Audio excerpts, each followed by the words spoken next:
और जो जो लोग पाप करने वाले के साथ खड़े होते हैं, वो लोग भी उस पापी के समान न्याय का हक रखते हैं, ऐसे बाइबल बताती। तो ये प्रत्यक्ष बाबा मूसा ने दार्शनिक को दर्शन में आकर के कहा, तुझे मालूम है मैं क्यों नहीं जा पाया और मेरी मिनिस्ट्री खत्म क्यों हो गई? क्योंकि जो चट्टान है वो है प्रभु यीशु, और प्रभु यीशु मसीह ने एक बार अपना बलिदान दिया और मैंने संपूर्ण पापियों को मार डालने के लिए अनुमति दिया, जिससे कि मेरे अंदर से जीवन के जल का सोता बहे। एक बार मृत्यु और उसके बाद न्याय का होना निश्चय है। जैसे आदम ने एक बार पाप किया, इसका भुगतान पृथ्वी में आ गया, वैसे ही एक यीशु को एक बार मरने के द्वारा उद्धार संसार में आया।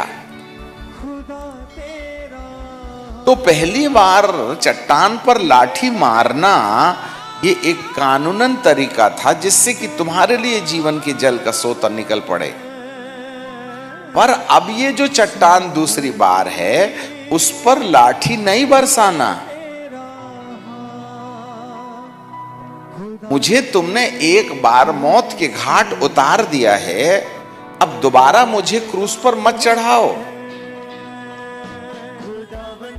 तुमने ऑलरेडी मुझे क्रूस पर चढ़ा दिया है, अब मुझे दोबारा क्रूस पर चढ़ाने का प्रयास मत करो।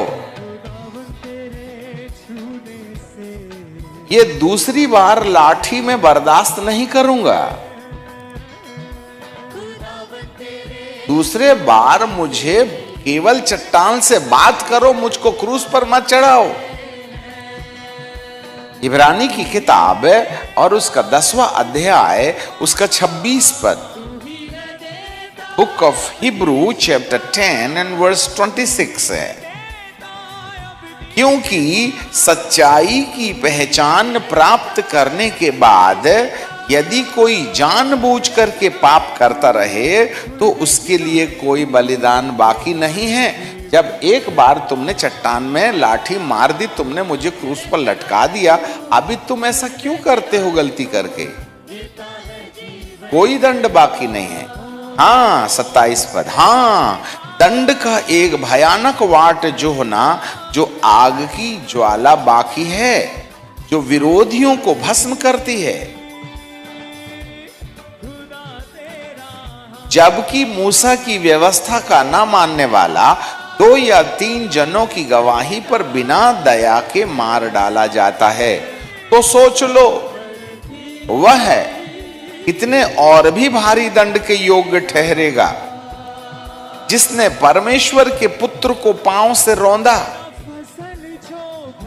हम कैसे पुत्र को पांव से रौंदते हैं?